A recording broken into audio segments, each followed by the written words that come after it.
Ya.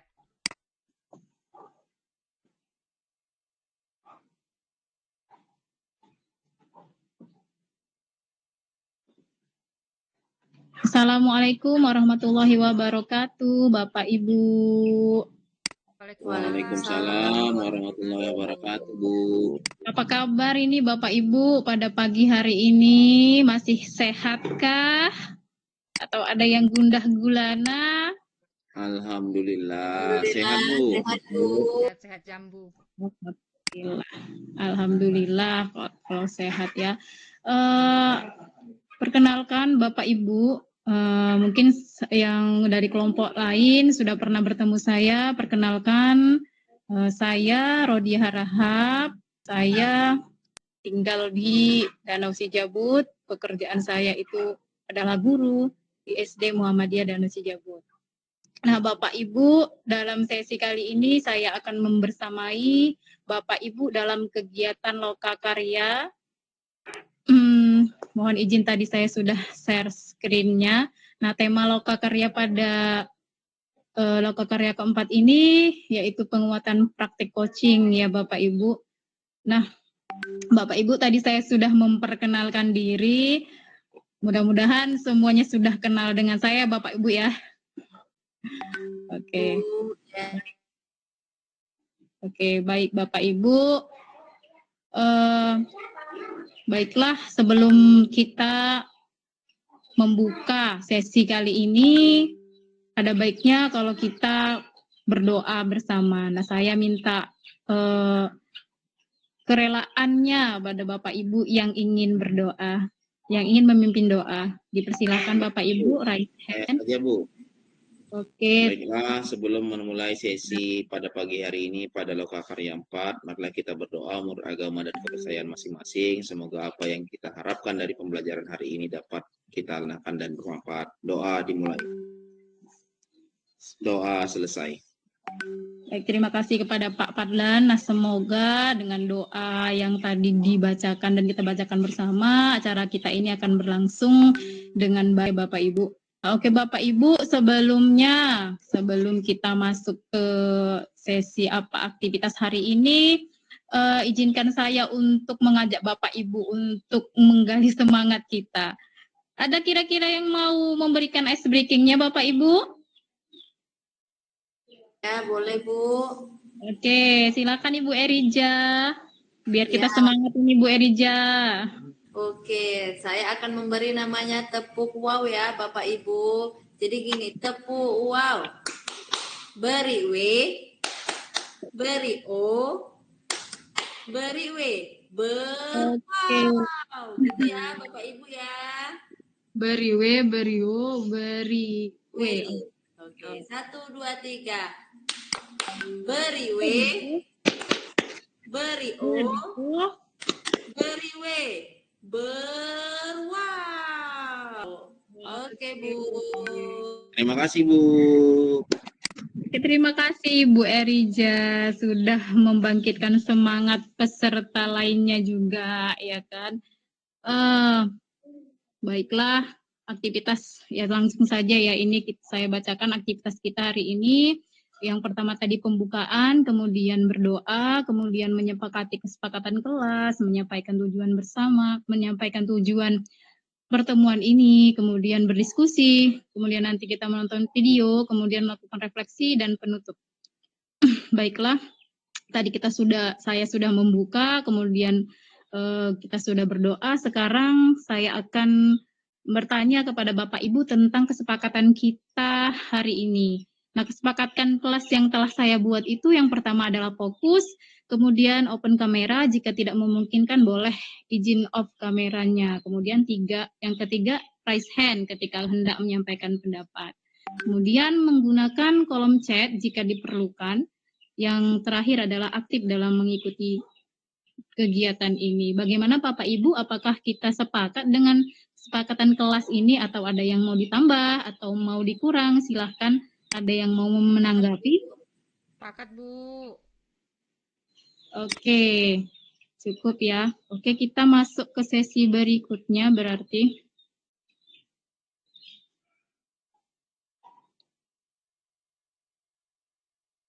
Oke, nah kita ke tujuan utama ya. Tujuan umumnya pada lokakarya ini, peserta itu mampu mengidentifikasi kekuatan, area pengembangan, dan menyusun rencana perbaikan dalam proses pembelajaran yang berpihak pada murid. Nah, adapun tujuan khususnya, peserta memperkuat pengetahuannya tentang coaching, peserta dapat memahami coaching dengan alur tirta. Kemudian peserta bisa menerapkan coaching dalam kegiatan belajar di kelas. Nah, itu tujuan khusus dari pembelajaran kita hari ini ya Bapak Ibu. Nah, tentunya kan Bapak Ibu, selama mengikuti kegiatan belajar mandiri ataupun belajar bersama fasilitator di dalam ruang Zoom, kan Bapak Ibu ini para CGP ya. Nah, pasti sudah mengerti dan tidak asing lagi dengan coaching ya kan. Nah, jadi saya ingin pendapat Bapak Ibu nih, sebenarnya apa yang Bapak ketahui sih tentang coaching itu? Apa sih coaching itu? Nah, Bapak Ibu boleh menuliskannya di kolom chat, boleh juga raise hand Bapak Ibu. Apa itu coaching? Satu dulu Bu, apa itu coaching? Ada kira-kira yang mau menjawab? Singkat aja Bu, tidak apa-apa. Yang penting mengena. Apa sih coaching itu dalam bayangan Bapak Ibu? Bagaimana sih dia bentuknya, dalam bentuk apa sih? Ngapain sih coaching itu gitu? Silahkan Bapak Ibu. Boleh di kolom chat, boleh raise hand ya Bapak Ibu. Oke, jadi dari Pak Fadlan Sirait ini, katanya coaching itu membantu seseorang dalam menyelesaikan masalahnya. Kemudian coaching, kata Bu Erija Fatmi, adalah proses menceritakan permasalahan yang dialami seseorang untuk meminta masukan. Ya, cerita, ada proses cerita. Kemudian membantu. Oke, kita tunggu dari Pak Mahyudin, juga dari rekan lainnya. Oke, silakan Pak Mahyudin, angkat tangan dia. Saya nggak lihat tangannya. Silakan Pak Mahyudin. Ya, terima kasih. Coaching itu proses di mana terjadinya dua orang, yang satu yang disebut dengan coach, yang satu disebut dengan coachee. Mereka membicarakan apa yang ingin diselesaikan, yang dari permasalahannya adalah masalah si coachee. Coach yang mengarahkan untuk menyelesaikan permasalahan tersebut. Nah, itu menurut pendapat saya. Terima kasih, Bu. Oke, dari Pak Mahyudin ada coach, ada coachee. Nah, itu berarti di situ kita tarik ada obrolan gitu ya, Pak ya. Nah, dari Pak Bu Gusti Dewi Monalisa, nah proses memberdayakan orang lain untuk perbaikan diri. Ya, sebenarnya ya apa yang Bapak Ibu jawab ini sudah merangkum semua ya kan. Kita memberdayakan orang lain, prosesnya apa? Mulai bercerita, menceritakan permasalahan yang dialami dengan dari antara ini permasalahan si coachee diutarakan kepada coach, dan coach memberdayakan diri coachee-nya untuk membantu menyelesaikan masalahnya. Nah, ini nyambung sebenarnya apa yang dikatakan Pak Mahyudin dengan Bu Erija, Pak Fadlan juga Bu Gusti. Bagaimana kira-kira Bapak Ibu? Sepakat enggak itu? Setuju Bu. Sepakat Bu, sepakat. Setuju Bu. Sekarang yang kedua, kenapa sih harus coaching? Coba, siapa yang mau jawab ini? Kenapa sih kita harus coaching? Begitu.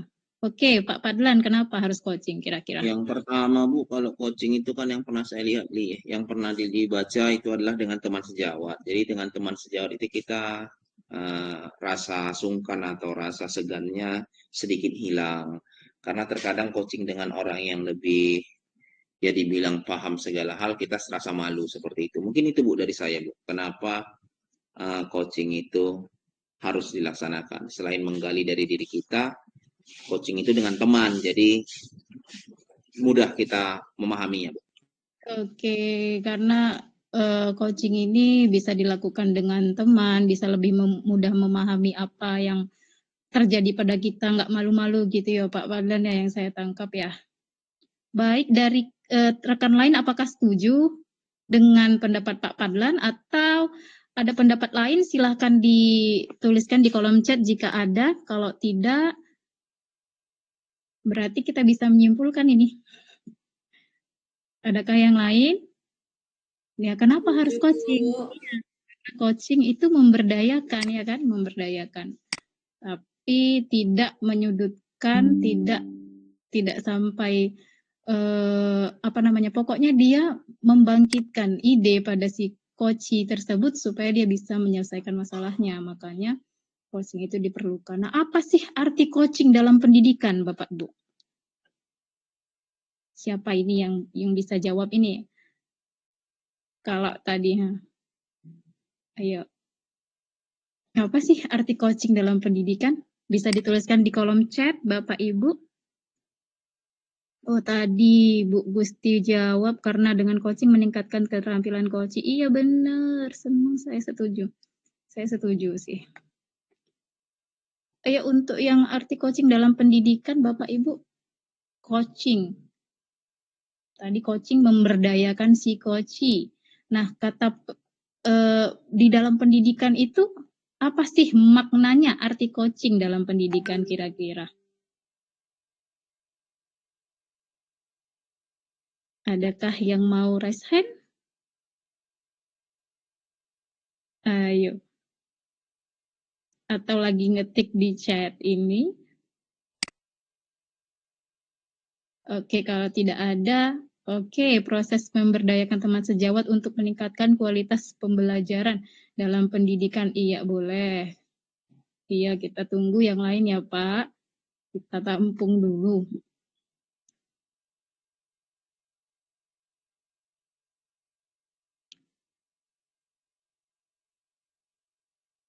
Oke, sepertinya tidak ada ya. Sepertinya sepakat dengan kata Pak Padlan ya, proses memberdayakan teman sejawat untuk meningkatkan kualitas pendidikan. Oke, kalau boleh saya izin untuk melanjutkan ya Bapak Ibu ya. Oke, kita perhatikan.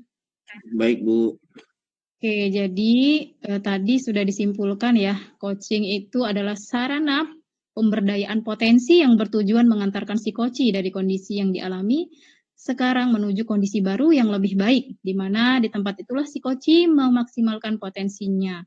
Nah, itu dalam arti, nah sekarang dalam konteks pendidikan, ternyata coaching itu adalah menuntun. Nah, kenapa? Karena Ki Hajar Dewantara itu menekankan bahwa tujuan pendidikan itu adalah menuntun. Nah, jadi proses coaching ini adalah menuntun, memberdayakan siswa gitu, memberdayakan potensi siswa untuk menemukan kekuatannya untuk menyelesaikan masalah-masalah yang ada pada dirinya, begitu Bapak Ibu. Oke. Nah, kemudian bagaimana coaching dapat dilakukan? Nah, kira-kira yang Bapak Ibu ingat, kompetensi apa ini yang harus dibutuhkan dalam coaching ini biar coachingnya bisa berjalan lancar? Bagaimana ini Bapak Ibu? Apa biasanya yang bisa digunakan pada coaching ini? Boleh di raise hand Bapak Ibu, boleh juga di kolom komentar. Oke Pak Padlan, silahkan. Menurut saya, Bu, kompetensi yang paling utama itu adalah memberikan pertanyaan terbuka ya, memberikan pertanyaan terbuka kepada orang yang akan kita coaching. Karena dengan pertanyaan terbuka akan timbul ide-ide atau hal-hal yang dapat menyelesaikan masalah itu dari dirinya sendiri. Mungkin itu, Bu. Oke. Oke, yang lain? Oke. Bu Eriza kok keluar masuk ya, mungkin jaringan ya Bapak Ibu ya. Ada yang lain kira-kira sepakat dengan kata Pak Padlan tadi? Sepakat, Bu. Apa kata Pak Padlan tadi? Memberi pertanyaan yang terbuka gitu ya kan, supaya memancing coaching-nya biar dia bisa menimbulkan ide-ide. Oke. Nah, kemudian tentang ini dia kompetensinya ternyata. Nah, pertama kita butuh kehadiran penuh. Nah, cocok. Mendengarkan aktif dan mengajukan pertanyaan berbobot. Nah, termasuk tadi kata Pak Padlan ya, karena tadi tidak ada yang memberikan komentar, saya kuatkan di sini bahwa kompetensi inti coaching itu ada 3.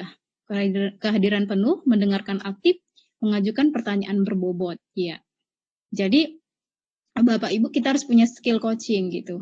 Skillnya apa? Kita bisa mengajukan pertanyaan berbobot, mendengarkan cara aktif, agar apa? Memancing ide-ide. Supaya apa? Memfasilitasi pertumbuhan si coach tersebut. Nah, kemudian tadi saya ada bertanya tentang alur ya kan. Nah, tadi tidak ada yang menjawab ya Bapak Ibu.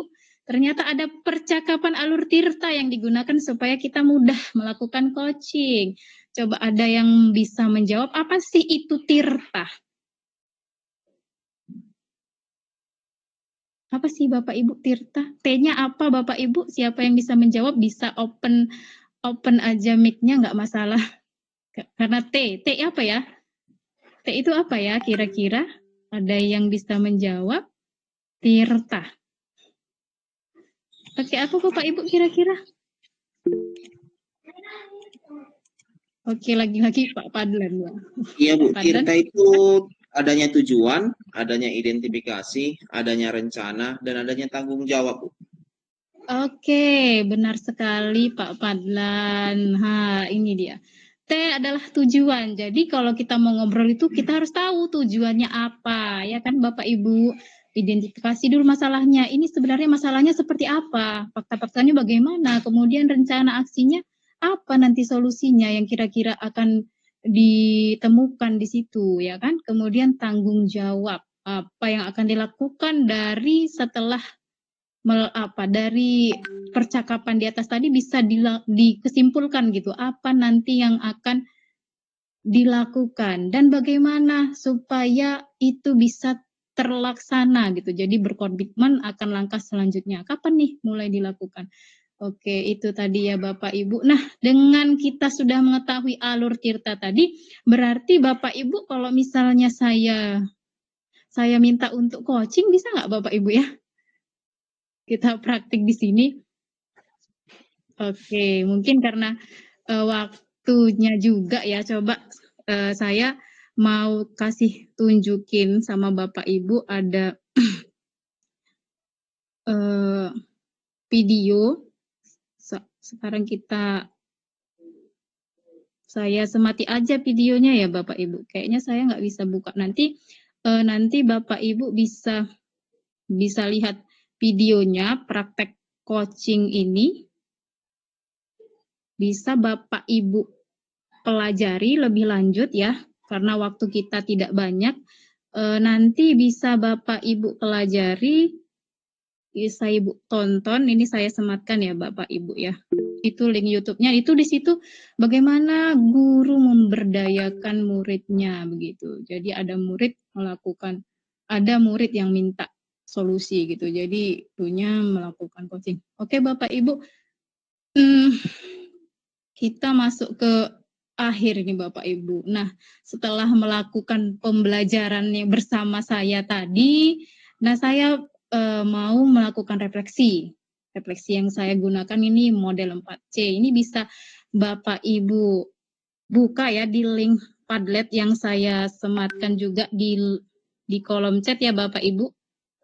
Nanti Bapak Ibu bisa isi Padletnya kapan Bapak Ibu sempat ya Bapak Ibu, soalnya waktunya juga sudah melebihi batas. Saya takut Bapak Ibu terkendala kerjaan lainnya gara-gara ini ya Bapak Ibu. Nah nanti Bapak Ibu sudah bisa menjawab dari apa yang saya tuliskan di Padlet ya Bapak Ibu.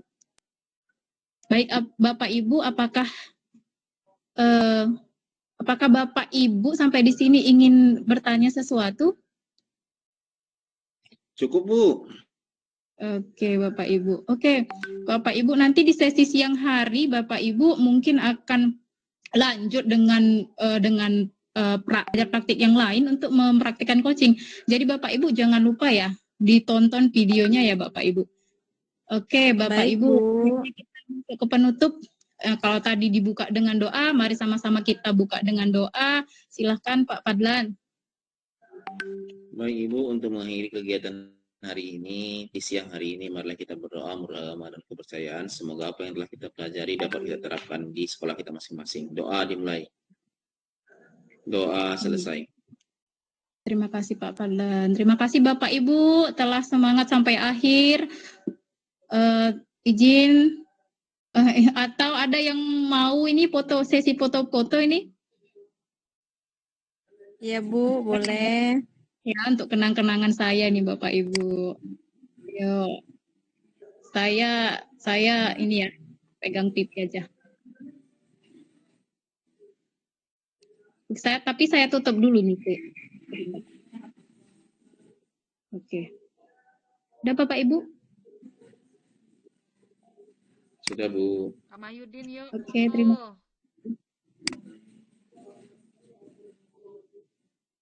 Terima kasih Bapak Ibu.